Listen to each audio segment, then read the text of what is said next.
यह तीसरा भाग फ्रांसीसी क्रांति और राष्ट्र का विचार, इसका तीसरे बिंदु का हम लोग यहाँ वर्णन पढ़ेंगे। इसको राष्ट्रीयता की पहचान के बारे में मैंने अभी बताया था कि फ्रांसीसियों ने अपने राष्ट्र के पहचान के लिए कौन कौन से काम किए, है ना।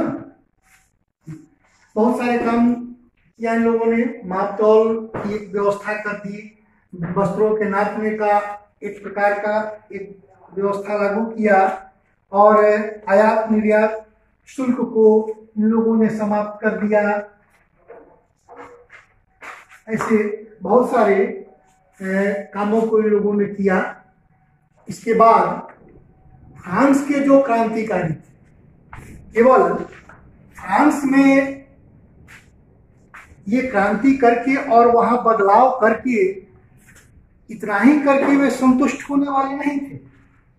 उनका अपना विचार था कि फ्रांसीसी क्रांति के संदेश का प्रसार फ्रांस से बाहर अन्य यूरोपीय राष्ट्रों में भी होना चाहिए। उन लोगों ने घोषणा किया कि फ्रांसीसी राष्ट्र का यह भाग्य और लक्ष्य है कि वह यूरोप के लोगों को निरंकुश शासकों से मुक्त कराए। ध्यान दीजिएगा, क्रांति का विचार जो है और क्रांतिकारियों का लक्ष्य जो है केवल फ्रांस तक ही सीमित नहीं था।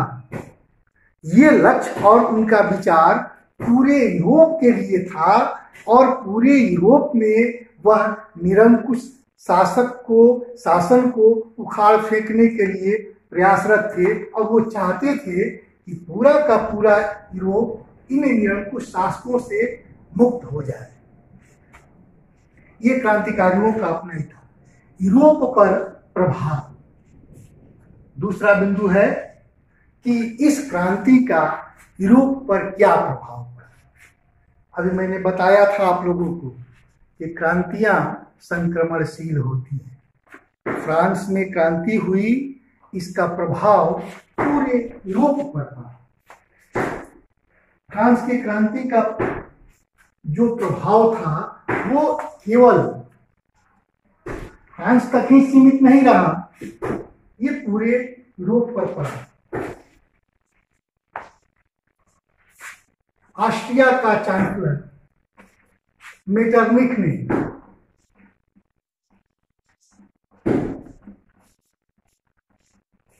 मेटरनिख ने एक बार टिप्पणी किया था कि फ्रांस जब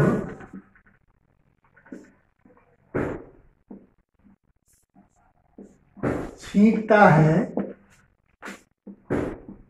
तो पूरे यूरोप को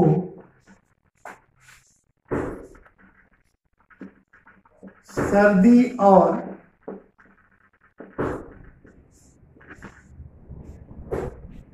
जुकाम हो जाता है।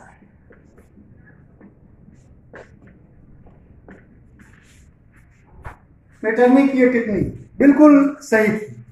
वाकई 17वीं, 18वीं और 19वीं सदी के लगभग अंत तक फ्रांस में अनेक क्रांतियां हुई, और इन क्रांतियों ने पूरे यूरोप के अर्थव्यवस्था को, राजनीतिक व्यवस्था को, सामाजिक व्यवस्था को प्रभावित किया। हम लोग यूरोप में राष्ट्रवाद का उदय जो लेसन है, पाठ है, उसमें पढ़ने का प्रयास करेंगे कि फ्रांस में जब जब बदलाव हुआ तब तब पूरे यूरोप में बदलाव हुआ, और फ्रांस में इन बदलावों के लिए अनेक क्रांतियां।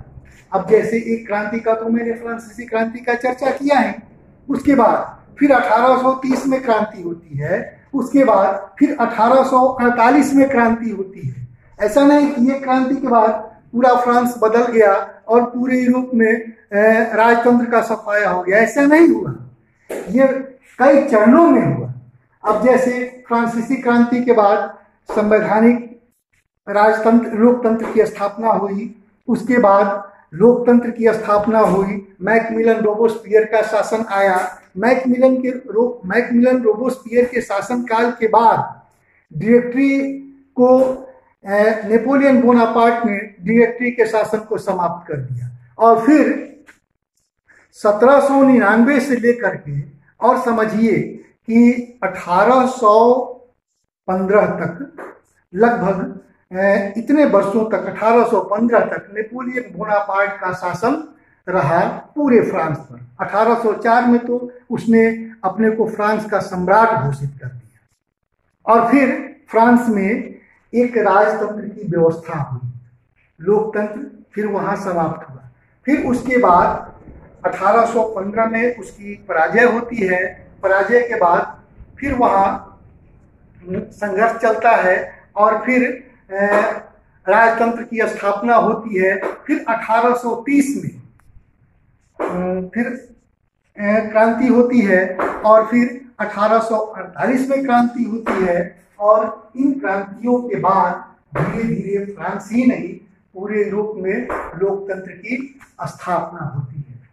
तो हम लोगों ने इस बात को समझा कि फ्रांसीसी क्रांति ने किस प्रकार पूरे यूरोप को प्रभावित किया और पूरे यूरोप में राष्ट्र और राष्ट्रवाद के प्रचार में अपनी अहम भूमिका निभाई। अब इसमें आप लोगों को ग्रीन कार्ड मिलेगा। ग्रीन कार्ड ये रहेगा कि पहला, फ्रांसीसी क्रांति का यूरोप में राष्ट्रवाद के उदय में क्या महत्व है। फ्रांसीसी क्रांति का यूरोप में राष्ट्रवाद के उदय में क्या महत्व है। दूसरा प्रश्न, फ्रांस के लोगों ने राष्ट्रीयता की पहचान के लिए क्या किया। फ्रांस के लोगों ने राष्ट्रीयता की पहचान के लिए क्या किया। धन्यवाद।